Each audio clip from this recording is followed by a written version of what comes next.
Pode ser o Grupo Corpo, ou a Companhia de Dança do Pantanal, Museu de Arte Moderna de São Paulo, ou Arte em Cores, Filarmônica de Minas Gerais, ou Programa Vale Música.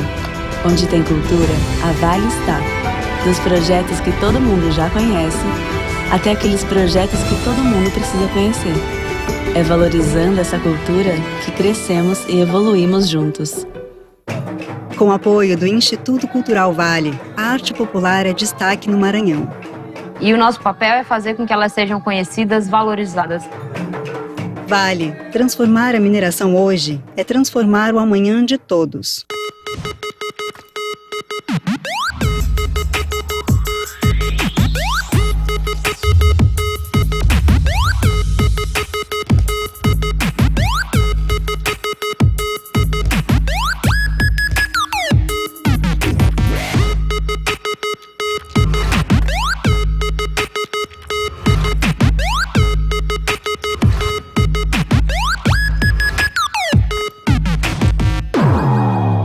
O Rio é a cidade mais nacional do Brasil.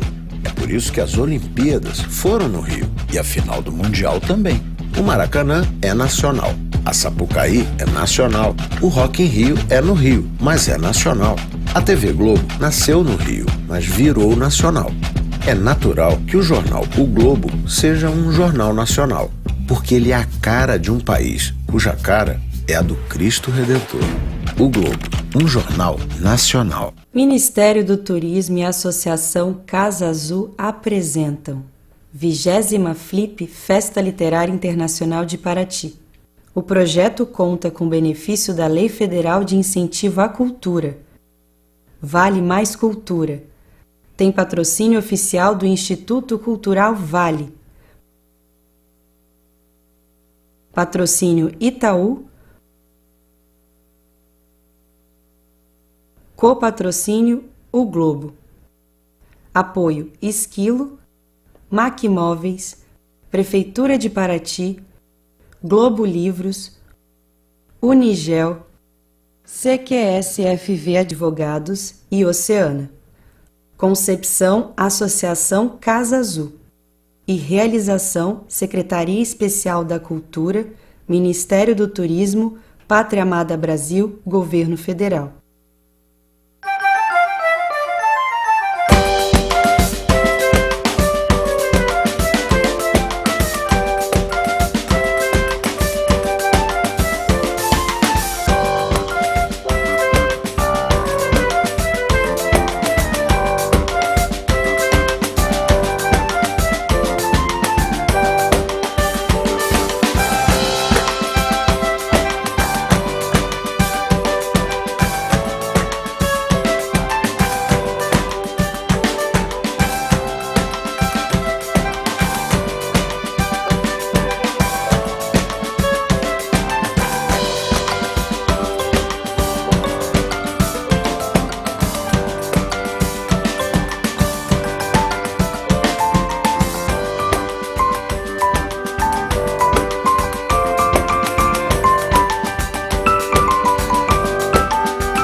Tinha fazer uma semana que tinha terminado a primeira flip, quando eu cheguei de volta a Paraty, depois de 7 anos fora do Brasil, né?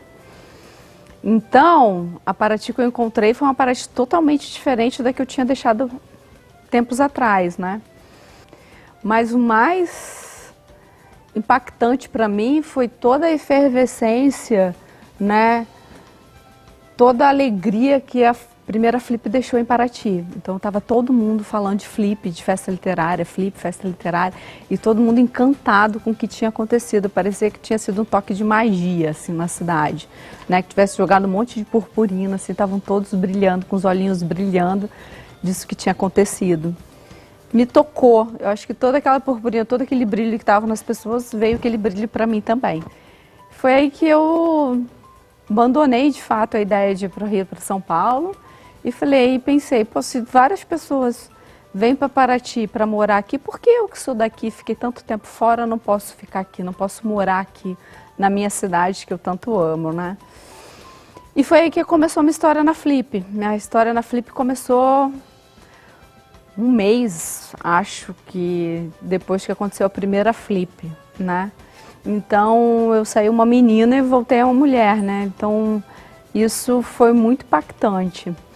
Ter tantas possibilidades na mão de poder realizar sonhos, né? E foram dando muitos frutos como nos davam os pés de livro, né? Os pés de livros, que os frutos são livros. Então, todas essas metáforas, né, assim, que a gente conseguiu transformar em realidade, foi extremamente impactante para a minha história de vida e para a história de vida das pessoas que foram transformadas, né?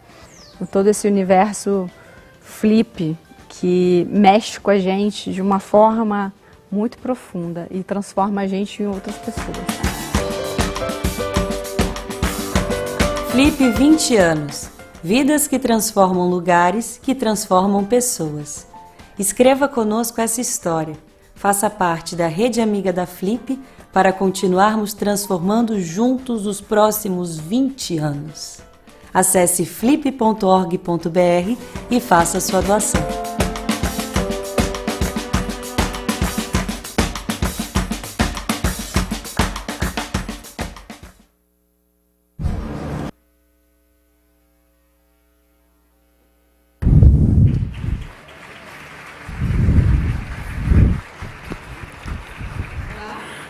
Good afternoon, everyone.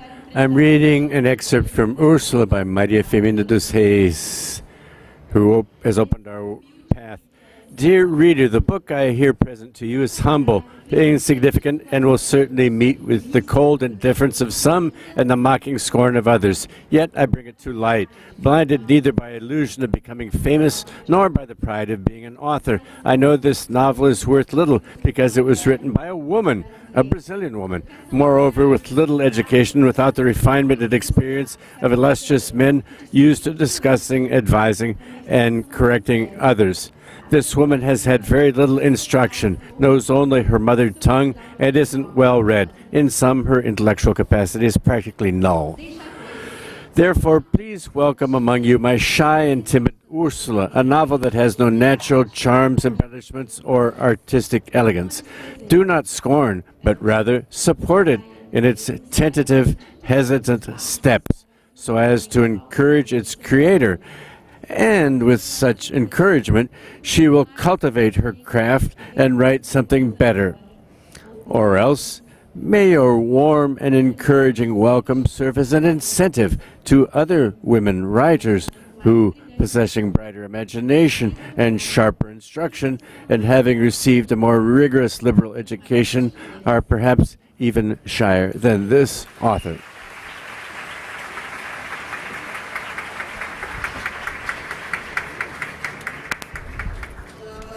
Good afternoon. I am Fernanda Bastos, and together with Milena Brito and Pedro Meira Monteiro, we're leading as curators of Flip 2022. We know that the expectations are great to welcome the guest writers who's going to be sharing with us now, so I'll be quite brief to not tire you. And I wish just to say that in this encounter, which we've called Crimson Diamond, we might think of a request or a question and a claim or demand that was issued by a guest who was with us today earlier, who is Chris Takwa. She said that we should dream more and be brave enough to demand change. I think that this is what these authors bring in their writing, and by no coincidence, Tamara and these women were all chosen to be with us at this such a special moment for various different reasons. So I call forward onto the stage the chair of this encounter, the editor and literary critic Rita Palmeira, and also Veronica Stigger and Ernaux.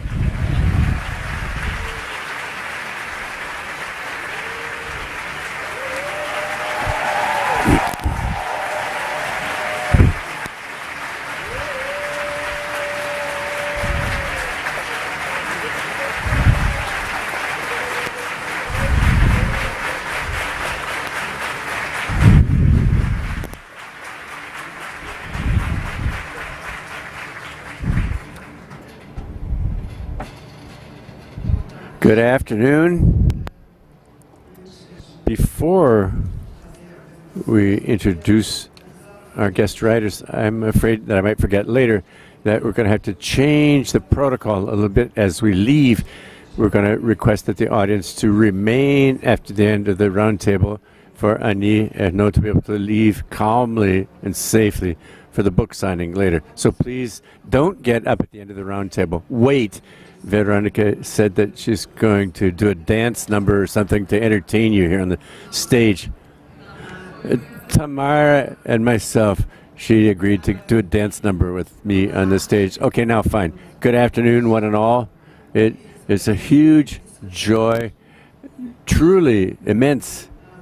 It's not just an understatement. We have a Brazilian writer and a French writer convening one of the most talented writers of her generation, Veronica Stigger, and one of the greatest writers of the world. And she already was, even before the Swedish Academy discovered her, Annie Ernaux. And we all know that.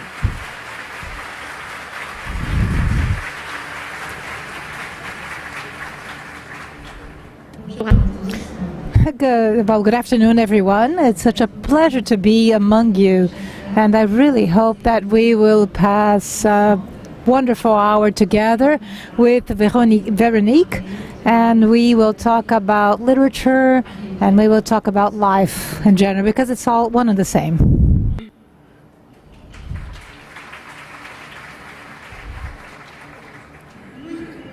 Thank you indeed for both of you sharing with us, Fernanda, Milena, and Pedro. Thank you for the invitation to lead this conversation. I hope to rise to the occasion and not get moved too much. I was saying in the backstage that I was already moved just preparing for this roundtable, but I hope that I won't get choked up and I'll be able to contain myself. If perchance anyone doesn't know, I'll tell you that Annie Ernaux was born in Le Bon in France in 1940. She debuted in literature in 1974 with the Cleaned Out. I'm certain that it's still unpublished in Brazil in Portuguese, but there are 20 other books, 5 of which already published here in Brazil by Fósforo. I'm going to show, there's a rather large pile of books here, or stack in the order. So, The Man's Place. It was published originally in 1983. Shame, published in 1997. The Happening in 2000. The Years in 2008. And the one that has just been released here in Brazil is This Year in France. A Girl's Story. She graduated in literature from Rouen. For more than 30 years, she was a professor at the National Center for Performance. She was the first French writer to win the most prestigious literary award in the world, the Nobel Prize.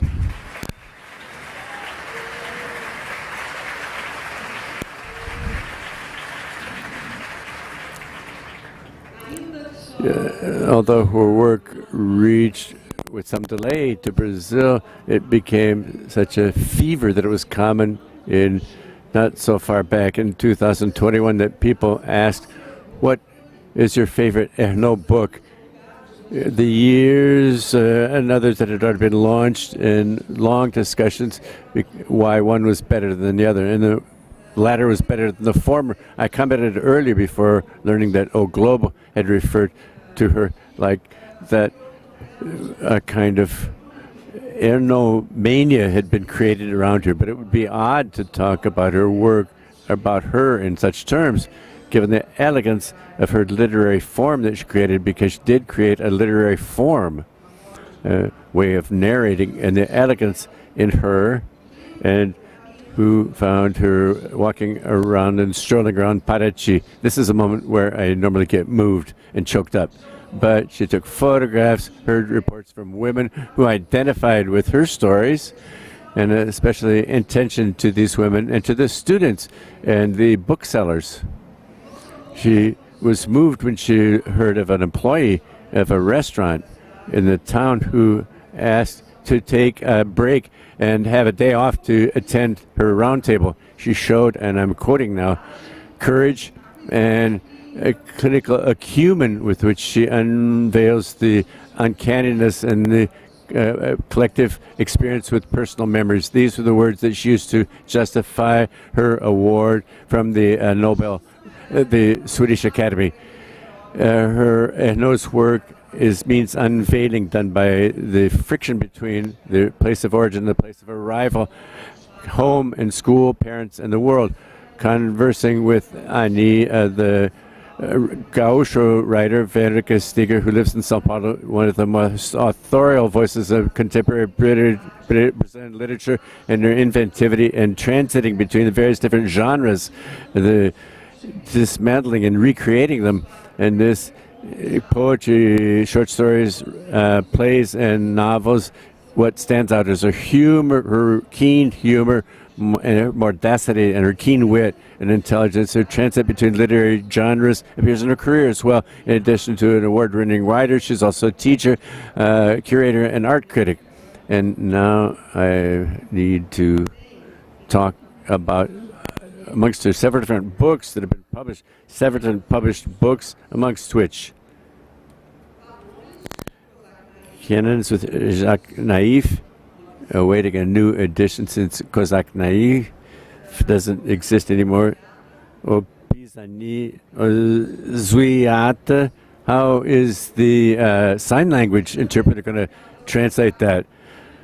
Opisani Zuiata, and it was also published by Kozak, but in 2013, and we just learned yesterday, talking with Veronica, that it won a new edition from Tordesilhas, and South from 2016, and Dark, Remote, and Cloudy. I should say that Veronica is used to sharing this stage with Nobel Prize winners. It's not the first time. In her first flip in 2007, she shared the stage at the end where the writers read excerpts from their favorite books with Natalie Gaudemer and Coetzee, so it won't be difficult to share the stage with Annie Ernaux. There are 3 women in the year that Flip has, and 2 women as curators, Fernanda and Milena, and countless guest writers. This merits being stated public because a long path to reach this place, and this should be celebrated in 2022 with 20 years that we're celebrating Flip.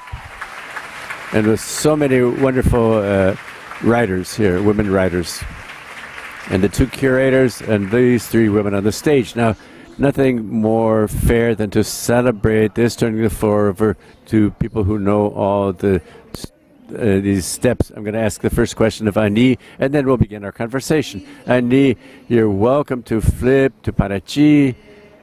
To begin, I'm going to need to ask you about the award. I know the Nobel Prize. I know that you've answered this question countless times, but I heard an interview by you in which you say that when you received the news that you were at home alone with your cat, or with your cats, I don't know if it was singular or plural, and that you felt, I don't know if it was exactly this expression, but that was how I heard it.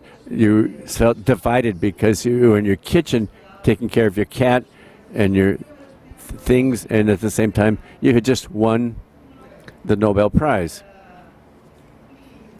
With all the prosaicism of being at home and receiving that news from your laureate with the utmost distinction, how was it to receive such news?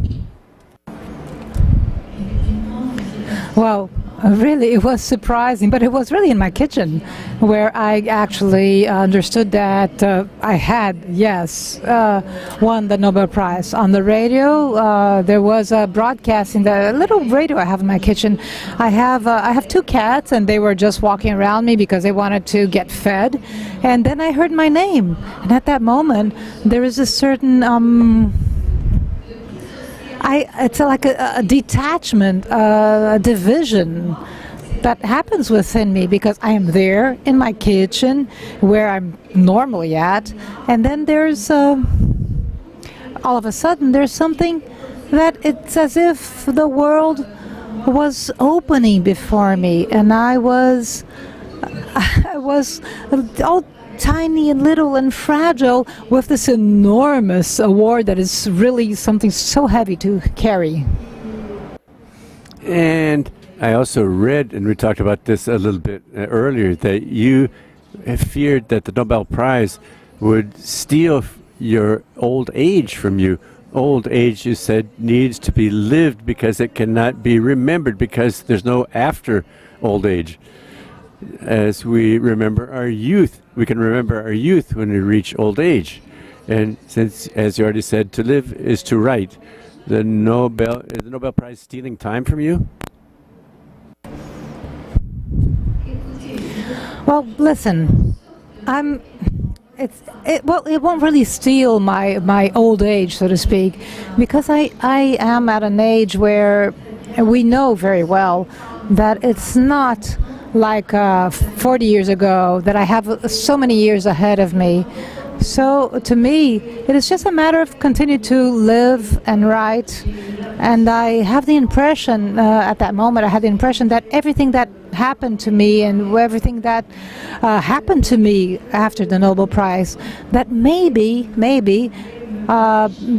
something would stop me from living so intensively that period of my life, old age that is. So it's sometimes surprising to consider old age as a moment that is so intense, but also at the same time it's like a fifth, so to speak, season of life. It's not winter, it's another season of life with so many new feelings, to consider things differently, and to a way of considering time in a different way, and others in a different way.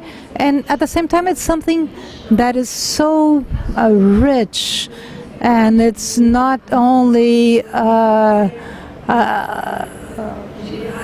de Gaulle would say in France, and the Nobel Prize, I'm going to take it over. I'm going to understand that this is my own load, but of course given a certain limitation.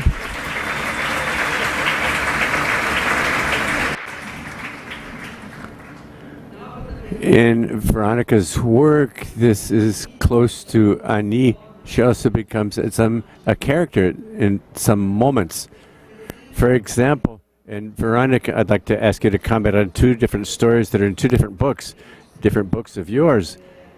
The True Image, which is in Dwarfs. It's a reproduction of birth certificate, and a book, which is in dark, remote, and cloudy. It's clearly a character concerning the work is being analyzed, whose work is being analyzed. Could you talk a little bit about these two stories and this experience of becoming a character, a way of playing with this, as you often do in these stories? Thank you very much, Rita, for your question. Thank you very much. First of all, I want to thank the Flip for the invitation to join. It's a huge honor to share with Annie Ernaux, of whom I am a reader. Commenting on this question of transforming Veronica into a character, I think it begins precisely in this book, in The Dwarfs, and perhaps it begins with the discovery of my birth certificate. So I discovered this birth certificate at home, and it's a birth certificate like anybody's birth certificate, where it is Veronica Antonini Stigger, born on January 27, 1956. I can't lie about my age, daughter of so on and so forth. And there's the description, and there's the detail in the birth certificate. It says male, and it continues, male sex. So when I found this birth certificate, I said, this has to be part of the book. It was like a gesture that I was interested in, this having something that goes beyond this gesture, which is extra literary, discovering this birth certificate and including it in the book, and have a doubt concerning what is being read or not, if that birth certificate is true or not. And it's a book in which Veronica appears as a character, and it's curious because this Veronica that appears as a character, she has an accent, unlike Veronica, who signs the book, but appears in the other with the accent on the second to the last syllable. And there's a short story where this Veronica, shoots herself in the head and sprays her brains all over the wall, and the husband reads the story at the end. This is the first book where the Veronica appears as a character, and it is reiterated.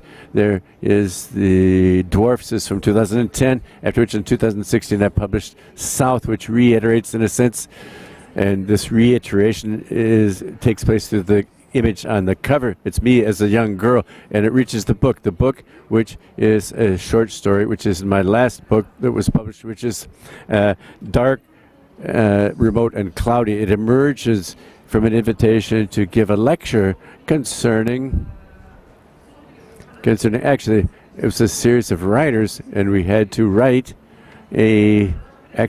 present a book or introduce a book that didn't exist by some author that we liked and so forth. So I began to review all the authors that I love and admire, and I said, okay, I thought to myself, I'm not going to be able to imagine a book that would rise to the occasion of these writers. That's where I got the idea. I know what I'm going to introduce. I'm going to present Veronica. It was what I did in this lecture.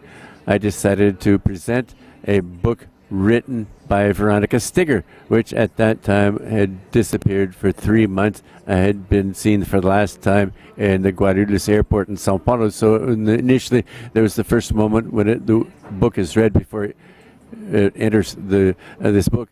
Sombrio e Turvo, it enters as a lecture. So it's a lecture, which is Veronica, which was invited to give the lecture is Veronica Stigger, talking about the last book, which is called Rancho. It's like a ranch book that she had written and that she'd left before she disappeared. And I had a lot of fun. It may would have been the books that I loved and had the most fun doing, because it was talking about myself, talking about this book by Veronica. So for me, it was a lot of fun. So you and Ani have a strong relationship, another point of contact, a strong relationship with images. Ani has this process. If you've read her books, you've probably noticed this in some more than in the others, but it always appears of interrogating photographs. She describes them and questions the way that the person was and how that all played out. In reality, these images stitch Ernaux's books together as descriptive and narrative at the same time. And in your case, this can happen as well in a different way. I'm thinking about Opsani. The images are also crucial in Opsani. I'm going to ask both of you to talk a little bit about your relationship between the images and how you build this, and especially for Ani, how you reconcile this idea of the material vestiges and memories.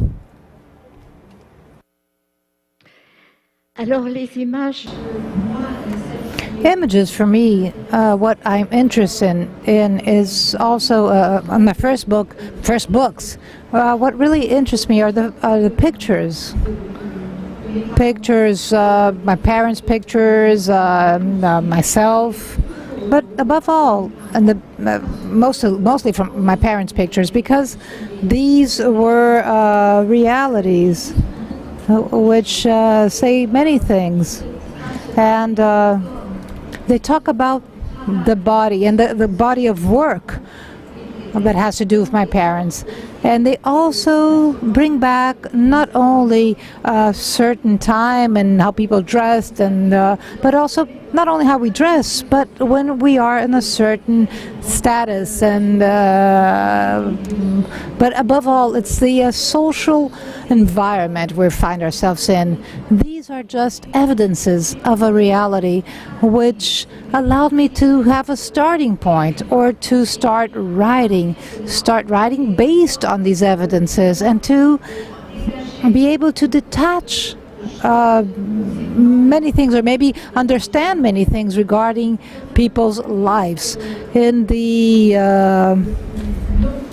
longest book I wrote, which is called The Years, at that time pictures will have a different role to play. If you read this book, or if you read this book, there aren't really characters. There's no one in this book. Everyone is there together. We have women, men, and older people, and there are different social classes, of course. And I talk about, for instance, about immigrants. I write about children. So how can we, at the end of the day, actually see in a book that will cover 60 years, how can I see or understand a story of incarnation, a story of incarnation of a being in the world? And this is how I decided not to have any characters in the book, but a group of people. I thought about a picture, and this picture was of me as a baby. And I don't say it's me. I just describe a girl, a baby girl, and then she will be a young girl, a toddler, and so we can see maybe hidden in this text an existence of a woman which is materialized by the way she dresses, by the way she stands, if she's with someone, if she has children around her, between the baby in the beginning and the woman, the older woman in the end, with maybe a little baby, and it is her granddaughter.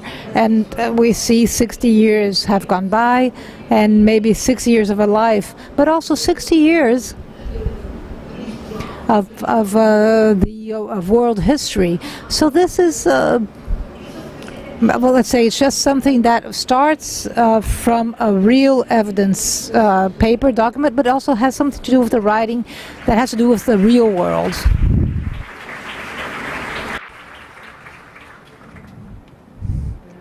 Veronica, would you like to speak? You mentioned obsani zuiata, and I use images in obsani zuiata. The use I make of them, my idea with the images and with this novel, was to tell a story that would begin in Poland and end in the Amazon. So more specifically, beginning in Warsaw and ending in Manaus in the Amazon. And I don't really like, in many of my texts, it's not a general rule, but in many of my texts, I don't like to mark the place where the action takes place. I like to leave clues of the place, and the same thing with regard to the time in which things take place. I like to leave these clues for readers to assemble the story themselves.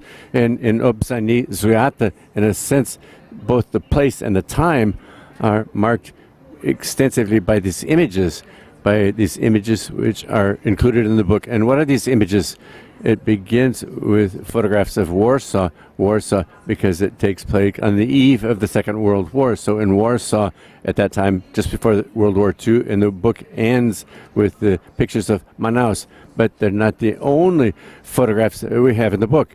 The book tells the story. It opens up with a letter of a son writing to his father, the son from Manaus writing to his father in Poland, and where he's very ill in the hospital, and he would like to meet him because he doesn't know his father. He never met him. So all the book is the story of this father's voyage. Didn't know he even had a son, that he had had a son in Manaus when he had been here in Brazil in his youth.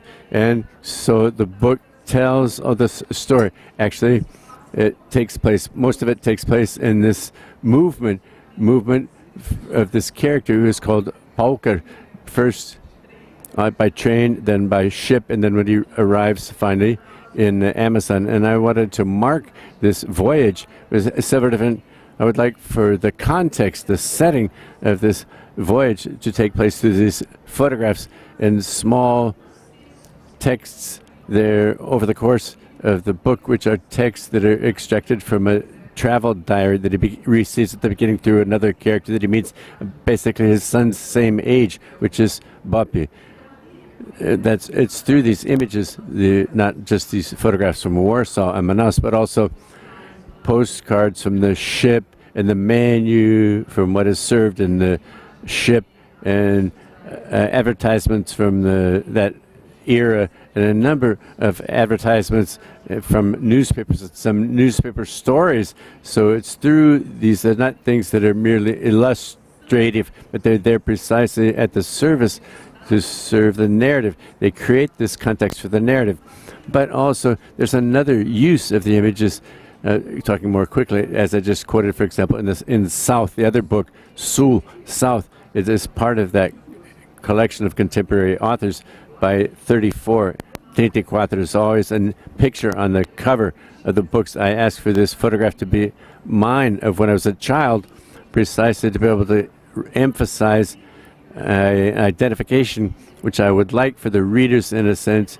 There's a play there. I would like for the readers have this identification between that girl on the cover of the book, which is me, with some characters in the book, and especially the long poem called The Men's Heart, which is a poem which is all narrated in the first person. Of course, it's a narrative poem, and it's a poem which has it is presented as a confessional poem. And I wanted precisely to do the following game with the reader, calling Men's Hearts, and next comes a hidden text, which is a closed text in the book, promising to reveal the truth about men's hearts. So the game with the readers was to break with this literary pact, which is, look, there's an identification between this voice that's speaking and that girl on the cover of the book, and you'd have to break open the book. If he wants to know the truth concerning men's hearts, he would have to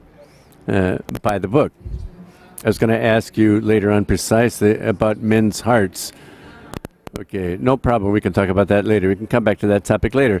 Ani, when reading this issue of the girl and the photograph of the girl, it reminded me of you all. Reading your books, Ani, it's impossible not to deal with, or not to think of, and not to bring to the surface the feminism and women's issue. I'm thinking of two books. We agreed that we would stick to the books published in Brazil for everybody to be able to follow the discussion. That would be easier to access for Brazilians who don't read directly in French. So I'm thinking of two books specifically where the desire appears. Desire to have a child, and the desire for a younger man and the young man. But there's an unavoidable, the social dimension, the issue, the class issue in your books. We're going to reach it. But before we reach it, and if it's possible to separate the feminine and the social, I'd like to ask you to talk about the issue of the women's desire in all these dimensions, to be able to interrupt a pregnancy, and that to be able to desire a younger man, and how it is interdicted in a way in these two books, or how you are able to break with this interdiction and the happening and the young man. If it isn't to ask too much, I'm going to ask for you to combine this with a comment, brief comment on the film, the years in Super 8, and the frozen woman, a frozen woman. But it can be a lot. We can go part by part. So, sorry. Yeah, sure. I believe that we will start with what made me start working with literature. The first book I actually published in 1974 And I linked two things. I linked the clandestine abortion, which I had to go through in the 60s. And when I wrote abortion is still illegal in France, and it will become legal maybe 2-3 years after my abortion. So when I wrote this, it was according to my memory in terms of this clandestine abortion. And when we talk about abortion, it doesn't mean anything actually. It means that it was the most horrible thing that could happen to a woman. And in France, we are submitted one way or the other. We are risking our lives by these illegal abortions. So that was the first thing. So it was very important to me to start at that point, and at the same time to follow the path that I knew, which was a path of a student was studying language and literature, and an infancy in a very popular, simple upbringing where we don't have that much money, but we do not have the culture, the legitimate dominant culture. And my parents would still talk patois. So it's a very Caribbean dialect. So in Brazil, the book is called Cleaned Out. It is not yet published in Portuguese. So I was talking specifically about this illegal abortion, and I only wrote about that 30 years later. I wrote a book called L'événement, and it's called The Happening in English, because in a woman's life, it is a happening where we have to be submitted to illegal practices, but at the same time we have no choice. So at that time, when I wrote The Happening, it was already illegal to do an abortion in France, but I wanted to relive minute by minute, hour by hour, and show exactly what happened in a woman's life while doing an abortion. At the time it was illegal. You have to find money to go through with the abortion, because we didn't have money, and also an address, a place to actually go through the process of an abortion. And so this, it's as I said, it's called The Happening, o Acontecimento in Portuguese, L'événement in French, and it was it was republished 20 years later, and it was made into a film that was based on this text. The script was based on this text. So I also talked about, or spoke about, I'm getting a bit detached from the question regarding desire, but if you're able to link abortion and desire, it wouldn't be fair to do that. It's not what I'm talking about. It is it is to have a life that is free, the free life that men are entitled to be able to choose to be a mother or not. And going back to your question, actually, of regarding desire, on the last text, and it's called Le Jeune Homme, the young man, and it's something that happened with my life. And what I did in this text was to show what is happening when there is a difference, age difference. But at the same time, there is a twist. That young man is himself from a more modest upbringing, and it is my turn to be the person who has more money and is more educated, and to show what happens at that moment, to show what happens in this relation between a man and a woman. And I will be now maybe beginning a new culture.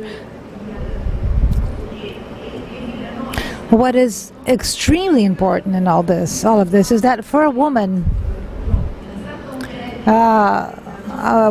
who has a relationship with a younger man, she has a relationship with him, and at the same time with a very specific remembrance or memories, because they both do not have the same memories, experience, or the hope of a future in a certain way. Since she is older, he is younger.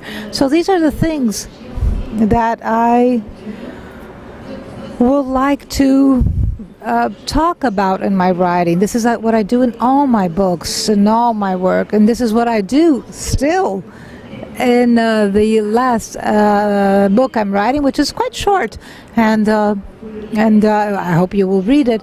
It is regarding this abortion that happened maybe 30 years later.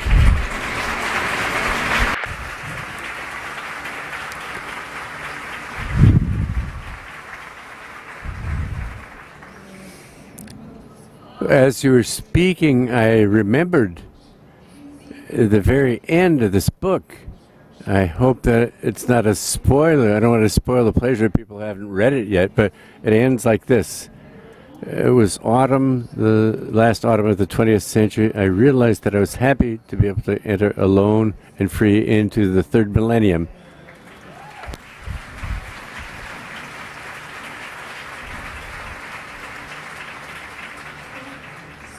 Sorry to interrupt you, Rita, but at the beginning you said, everybody says, okay, what's my favorite Ernaux? It's happening, because that's why Annie just said here, talking about the violence which women suffer in their body and the lack of decision, as if they didn't have any total control over their body, and this violence that women suffer is undescribable, unbelievable. It's my favorite book by Ernaux.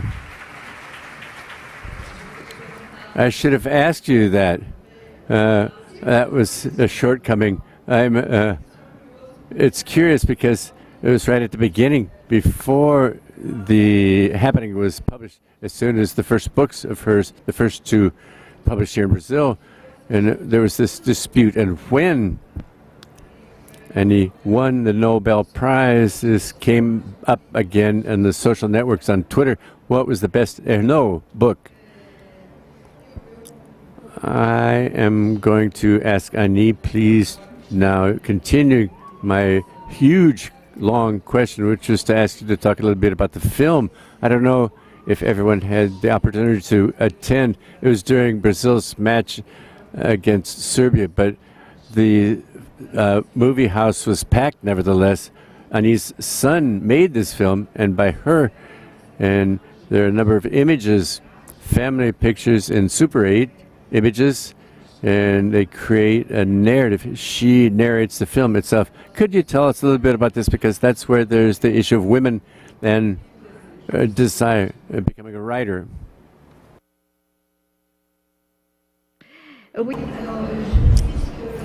Yes, the film, the images from the film were just files, family archives of Super 8 silent movies that were recorded by my husband. So these images were after my divorce, after I divorced my husband. This happened in the 80s, in the beginning of the 80s. And we were no longer watching these movies, these Super 8 movies, and my son said, or had the idea of showing them, of maybe projecting them on this old projector that we still had at home, and to show them to the kids, to my grandchildren, and asked me to make commentaries, and then afterwards, since I was the only one who knew what was on those films, who was this, who was that, and how or wherever that happened, what was going on. So she did this projection. She was showing with these images, and then he decided to bring together a documentary film, and he would deal with the images, and I would do the narrative. So I wrote this text And he just did the addition of the images, the montage of this based on my text. So in my text and my writing, that goes from maybe 72 until 81, which at the time was maybe a family history, quite simple, where we see the children maybe running around and maybe Christmas presents under the Christmas tree, maybe a cat, and my mother and myself as a young woman. So there's this whole very intimate and personal story, and I'll go back to this, but there's also the time. And the time, when we're talking about the 70s, and these are very specific moments in France. There are lots of political movements around the world, and especially in Chile. And my husband and I, we had gone to Chile under Salvador Allende to see what was going on in Chile. And in Brazil, it was a dictatorship. So we stayed for 2 days here, but we decided not to put it in the movie, in the documentary. And so also in Portugal, there was the revolution of the flowers, and we also had Spain, and we went to Spain, and we went to Albania. It was close to the Soviet Union, and my husband and I were recording this movie, and there's something that I could not. And during those years, and I decided to write a book that was, and this was a book regarding my abortion and my social revolution. And I wrote this book under secrecy, and it would be then accepted by the editors, by the publishing houses. And it is a story of a woman that, in my case, will restart writing and actually will deal with some of the important elements of her life. So these are the stories of the separation, of my divorce from my husband, Philippe Ernaux. I tried to put it in a nutshell, this documentary, this film, just to allow, I'm not sure if you watched it, but just to instigate you to do so.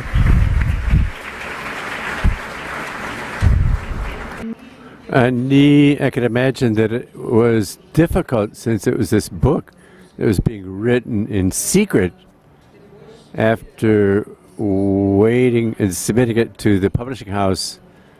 And how was the experience when you received the news that it would be approved and published? C'est pas dans le film, ça. That's not in the documentary. That's not in the documentary. That's not part of the documentary.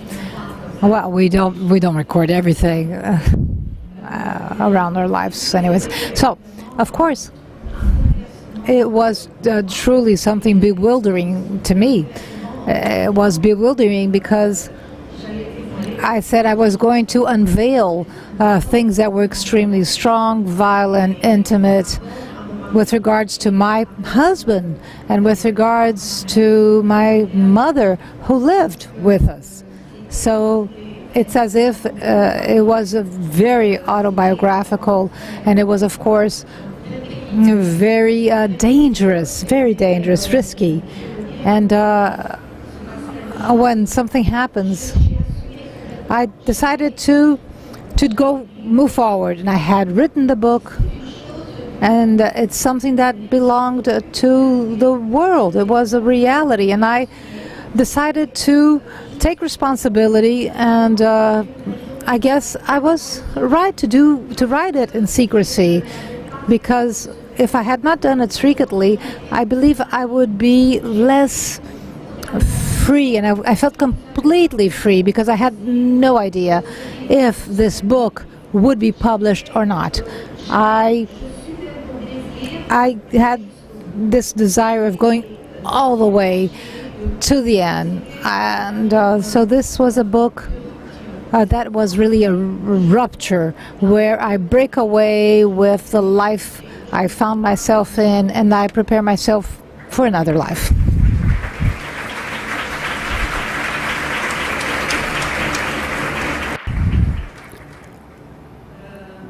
So I would like Veronica. We'll be back. Just you wait. This guest, I asked her before, how long you're going to stay. Maybe I'll be staying until Monday, so take advantage of your presence a little bit longer. I'd like to talk a little bit about this idea of the social milieu and the class dimension. I was commenting with you that I gave as a gift to a close person your book, The Place. And he commented, it was a man, he commented, but this is like Pierre Bourdieu sociology. I said, no, this is Ernaux. And I justified my answer by explaining, first of all, it's a woman who writes, only a woman could have written what you wrote in The Place, and this woman created a form which is totally unique of narrating, the way of speaking of herself in a historical perspective. So, without losing the historical perspective, with a huge sensibility for social origin, social destination, and what it normally is called écriture plate, flat writing. But literature, the expression of trans classes. I'm going to ask you to comment on this because this appears both in The Place, which is a good point of departure, and as well the idea of belonging to the world, a lower world, which appears in shame. So if you could expound on this idea of trans classes and belonging to a lower world in these two books. Yes, thank you for your question. Well, the idea of trans-class, transfuge de classe in French, appeared maybe 20 years ago after my first book. I did not know this term. It was maybe something reserved to sociology. So what does this mean? It means that I became aware that belonging to a world that was at the same time different, with its own codes and knowledges, with a different language and a world vision which was totally different from the vision of a world in which I was raised as a professor and as a student. And it is while I had my teenagers that this was all played by trying to copy these young people that were the so-called bourgeoisie and studying in a private school. So this awareness actually didn't happen to me immediately. It was actually in that book I wrote in hiding, where everything came to me in detail in such a way that it was so precise, so concrete. Everything is played at the level of our daily life, at the level of the words we'll use, what we eat, how we prepare our food, and how we actually see life, future. And one of the things which I find very strong is that many times the children in my milieu, they thought that they were not, made to study, to be educated. And since I had good grades, everyone was astonished because it seemed it wouldn't be normal for a girl like me to have good grades. That it would be something that it was like something I was born, a gift that I had. And that is sometimes surprising for society to think that there are those who are somehow, because of their spirit, they're gifted, they are superior, and they are to have the privileged situation. They find that some sense. So they would be the heirs of the intellectual heirs. And then there are those who, are sort of go just walk more or less in life, that will just have more common lives, that will not be able to reach these higher levels. So, and this is exactly what I understood, that it was not something that is a gift, that's something you're born with. There are certain conditions, there are certain ways that you live, that you work, that you have in your environment that will allow these things to happen in a certain way. So it is given this awareness, this consciousness, that I decided that, or understood that everything that would make a difference between literature and sociology, for instance, is that literature is something that will happen through a person, thanks to everything that happened to that person, with a different approach to life. And actually through the story of, for instance, of my father, which I wish to revisit, and my relation with my father, where I had this rupture between my father and me, which allowed me to wish to leave this situation behind, of actually being in this trans-class situation.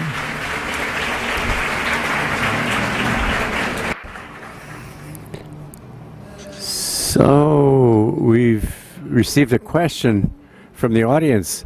I'm going to ask the question, after which I'll let Annie rest a bit and address the question to Veronica. The question for you, Annie, in various different books, shame, or you talked a little bit about this maladjustment. Shame appears intensely and meticulously described. This shame, is this going to disappear someday? Is it going to vanish, or what do you do with it? Well, I wrote shame, and I wrote shame in such a way that it could not be a personal shame. Shame that actually became a social fact.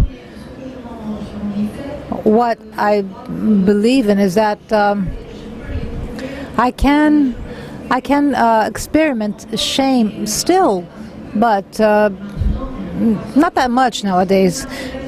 But what I'm interested in especially is to see how can I actually provoke shame on others. How can we allow people to feel shame and leave shame behind, because it's a source of injustice. Shame, actually, at the end of the day, is a difference of a social aspect that is interiorized, that you internalize. And this is something that is from the outside inwards. It's something that you internalize. Personally, I believe that writing was the most important factor, or of having shame, and the written shame is the shame that you actually live.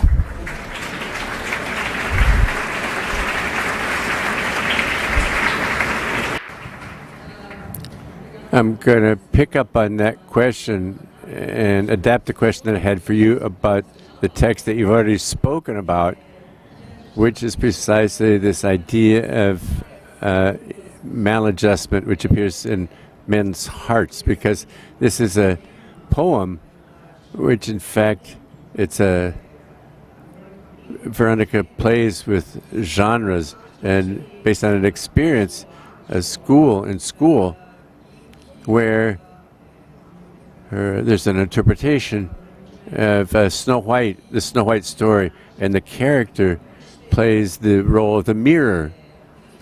Okay, that's the beginning, but there's this feeling of misfittedness or inadequacy, and she menstruates for the first time.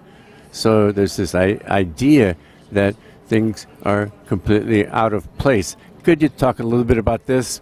Thinking in other terms, but there you have it. Inadequacy and shame.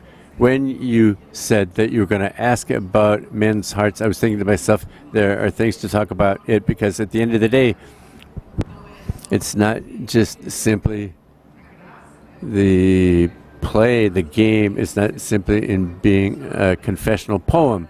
That's not all the fun. So it begins, at the beginning, you called attention to the fact of how I like to work with humor. So it begins precisely evoking this childhood memory. It begins like, when I was small, I went to the mirror during a play, A Snow White and the Seven Dwarfs. The play was all performed in English, and the actors, the students, were monolingual. I can't remember exactly, but the idea, that was the game. So it begins talking about this play, the enactment of the play Snow White, in a fun part, because it's they're acting out in English for students who don't understand absolutely nothing. It's all wrong in their performance. The person that tells, it's the mirror. So the narrator was the mirror, and this fact that it's the mirror that fit, because in the middle of that fun, I would like at least the reader to have had fun entering into that game, with interested in that. In performance, a moment comes when the character that speaks menstruates. So I would like to price having the fun to that point, when they reach the point when she menstruates for the first time, that she doesn't know what to do. She doesn't even know what it is, menstruation, since she's menstruating for the first time. And that's new. We're talking about the women's body, a woman with a uterus. So when she was menstruating for the very first time, she doesn't know exactly, although of course she's heard about it, but menstruation, that's not what I'm saying, but she doesn't know exactly what's happening to her. So she thinks for some reason that, I don't know if we can say that I peed in my pants or something, but she realized, no, it's not. The smell is different. It smells like death, or the strange smell with the menstruation. And be behind the mirror is what basically gives a sense of protection, because she's behind the mirror. In a sense, she had already commented on this already, that the mirror was a real mirror, so nobody could see her. They could only see her lines and everything. And after this, actually, the poem plays out precisely, continues in the school and setting, which is this public setting of this girl that's narrating the story.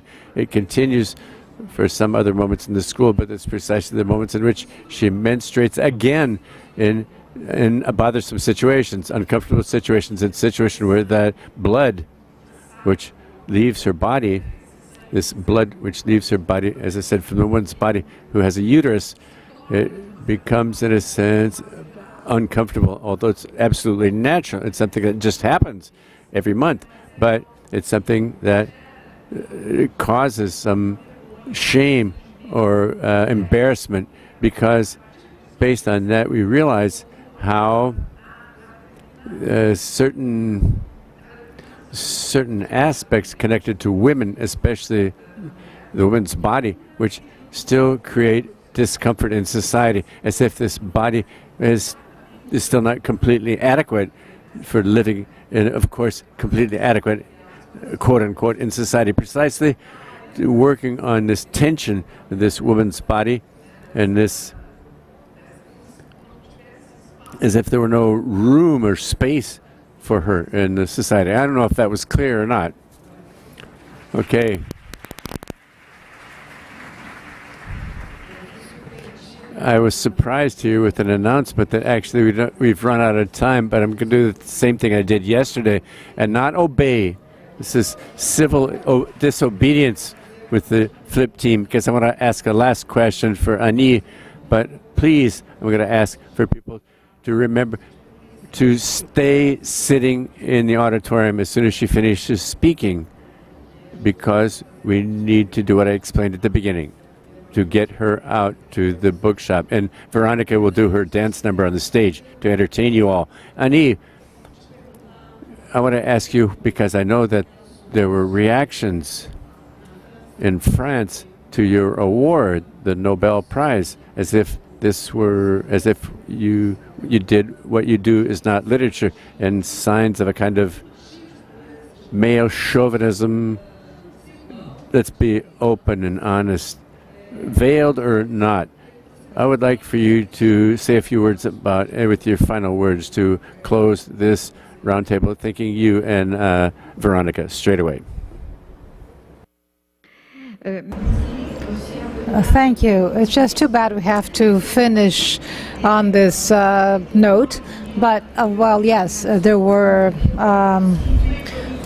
political reactions, so to speak, when the announcement was made, especially in the literary milieu. What I mean by this is that specifically as a woman, yes, but not only that, it was also as a woman who writes what I write. In that way I write, with that kind of text. Certainly that seems violent to certain people. Anyways, for these people, they do not consider me illegitimate. So in the sense, I guess, that so that's actually good, actually, that it's the first woman in France to have the Nobel Prize, and through a literature which, in my understanding, can be a source of freedom, and that's it.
Por favor, agora sentem-se. So please take your seats. Let us wait a couple of minutes. Let's wait for Ernaux to